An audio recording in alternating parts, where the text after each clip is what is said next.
Okay, so get this. Today's deep dive, we're going deep into conversational hypnosis. Mm. And it's Yeah. not about, the swing and pocket watches and all that. We're talking about unlocking some serious inner potential just by having a chat. Right. We've got this fascinating analysis of an actual session that we're going to unpack. Okay. So buckle up. Sounds good. Yeah. And this isn't like, stage hypnotism or anything like that. Right. What makes conversational hypnosis so interesting is that it really focuses on those little moments, those Feel it? those seemingly insignificant moments where the source calls them unconscious moments, Okay. where our subconscious kind of peeks through Like that. those Freudian slips everybody's always talking Yeah. about. Yeah, exactly. Like a slip of the tongue or like a sudden gesture. Or even, when someone uses a metaphor and it seems to come out of nowhere. Right. These are all like little windows into the subconscious. And conversational hypnosis is about learning to spot these moments, or M, as the source calls them, and then using them as starting points to go deeper. I see. So instead of having like a whole scripted hypnosis session, the client kind of leads the way without even realizing it. Yeah. That's really interesting. And for example, the source talks about a client who made this like specific hand gesture while they were talking about freedom. Okay. And the therapist immediately picked up on that as something important to explore further. Wow. And really makes you wonder what we're all giving away in our everyday conversations without even realizing it. It's true. That's really the beauty of this whole approach, right? Yeah. You're kind of collaborating with the client's subconscious instead of just like imposing stuff from the outside. Right. It actually reminds me a little bit about name of researchers' work on flow states. Right. They talk about how the conscious mind can sometimes get in the way of, deeper understanding. Yeah. And it's in those moments, those unconscious moments, that real breakthroughs can occur. Okay, I'm hooked, but how does this actually work in a session? Yeah. The source mentions that conversational hypnosis doesn't use those predetermined scripts. So how does a therapist guide someone into a trance? Yeah. Is it all about the mood, like lighting candles and playing Enya? You laugh, but creating a safe and comfortable environment is definitely important. But the real magic is in the questions. Okay. A skilled conversational hypnotherapist will use carefully crafted questions to guide the client into a state of kind of like heightened awareness, Okay. what we call a trance state. And the source specifically says you don't need to think or prepare any induction, story, or metaphor because your client will go through visual, auditory, and/or kinesthetic experiences on their own.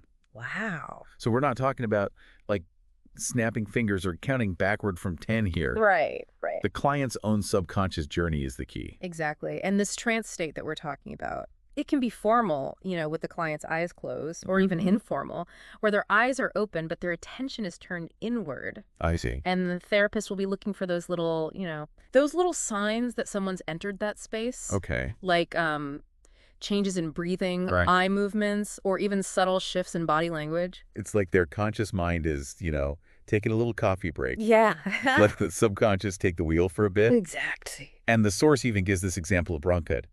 A client goes into a trance after the therapist just asks, "How do you feel?" Interesting. Talk about a powerful question, right? Yeah, it's amazing, isn't it? And what's so fascinating is that the client's speech actually slowed down. Really? They struggled to find the right words. Wow. And they even used a metaphor describing themselves as on the road, which the therapist recognized as a sign that they were accessing, a deeper level of awareness. Okay, so at that point, does the therapist jump in with interpretations? Like, you're on the road, that means you feel lost or something? Well, actually, it's kind of the opposite. Really? Instead of like imposing their own interpretations, Yeah. the conversational hypnotherapist allows the client's subconscious to, to kind of unfold on its own. Right, right. They recognize that silence can be really powerful in these moments. It Yeah. gives the client the space to fully experience and integrate whatever's coming up from within. It's like that feeling you get when, someone asks you a really good question. Yeah. And it just kind of sits with you, simmering in your subconscious long after the conversation's over. Exactly. That's where those aha moments often happen. Right. Precisely. And speaking of aha moments, it's important to remember that breakthroughs in conversational hypnosis don't always look like those big dramatic Hollywood moments. Right. It's not always this earth-shattering epiphany, you know? Okay. It might be more like subtle shifts in perspective or just a new sense of clarity that emerges. So less dramatic music swelling, more like a quiet internal shift. Yeah, sometimes even just a feeling of like lightness or release Mm, can be a sign of a significant breakthrough. yeah, I see. And these subtle shifts, they might be easy to miss if you're expecting fireworks, but they can be just as powerful, if not more so. Right, because often those quiet shifts point to really profound changes happening beneath the surface. Exactly. But that aha you get after a good night's sleep, Yeah, right. where the answer that seemed so elusive suddenly becomes clear. Yeah. And what I think is so cool is that even after the session is over, the subconscious mind keeps working on those insights. Mm, Like it processes and integrates everything that came up. that's right. It's like the work continues long after you leave the therapist's office. That's amazing. It's like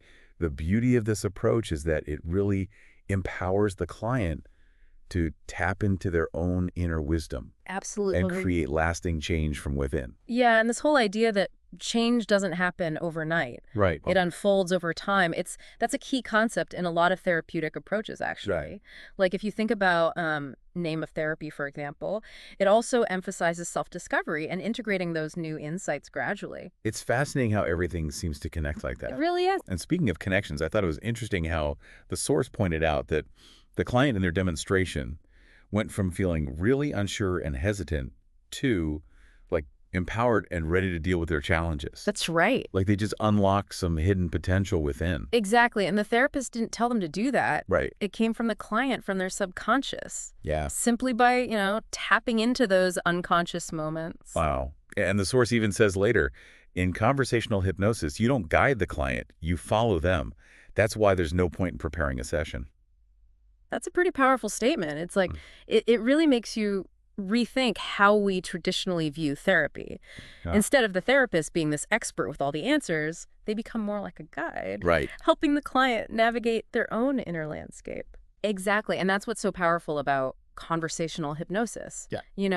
The source sums it up perfectly when they say, the truth is that everyone enters into a trance in their own way and integrates their revelations in their own way. There's no norm. Right. It's so easy to get caught up in looking for the right way to experience something. Yeah, We forget that our journeys are like totally unique. they really are. And this conversational hypnosis approach really gets that, Absolutely. Instead of trying to fit the client into some predetermined box, Right. the therapist is giving them the tools and the support to find their own path, to healing and growth. Yeah, it's like it totally makes sense, right? It does. This idea of personalized therapy and A client-centered. Yeah. exactly client-centered approaches. Yeah. It's like giving someone a compass and a map instead of just saying, go north. Exactly. It's about empowering them to like explore their own inner world. Yeah. And this whole deep dive into conversational hypnosis, it's definitely got me thinking about those subtle little cues, Right. that my own subconscious might be sending me. Yeah. What about you? Totally. It's like the source is giving us a whole new language Yeah. to understand those little whispers from our subconscious, Right. those unconscious moments that have so much potential hidden inside. It's like our own little internal treasure hunt. It really is. And we've talked a lot about the therapist role, but I mean, ultimately, Yeah. it's up to each person to decide what to do with those insights. Right. Exactly. What resonates with them, what changes they want to make. It's their journey. Exactly. It's their journey. Yeah. And you made a really good point earlier. Yeah. The therapist is like a facilitator, but the client is the one who's actually driving the change. Exactly. And I think that's a really powerful message. It is. It reminds us that we already have everything we need within us, Yeah. to create positive change. Absolutely. We don't need all the answers right away. Right. But by paying attention to those unconscious moments, those little things, Yeah, we can start to understand ourselves so much better. exactly. So to our listener out there, Mm. here's something to think about. Okay. What's one small thought that you've had recently? Yeah. Maybe it keeps coming back, or, vivid dream, Right. or a word you keep hearing, Mm. or even just a feeling you can't shake. What if your subconscious is trying to tell you something? What if those unconscious moments are actually like signposts? Ooh, I like that. Yeah, Signposts. guiding you toward, a more fulfilling A life. more authentic life. Yeah, explore those thoughts and feelings. Yeah. You never know what you might discover. And that's it for our deep dive into conversational hypnosis. That was fascinating. It really was. Yeah. We hope this has, kind of inspired you to listen a little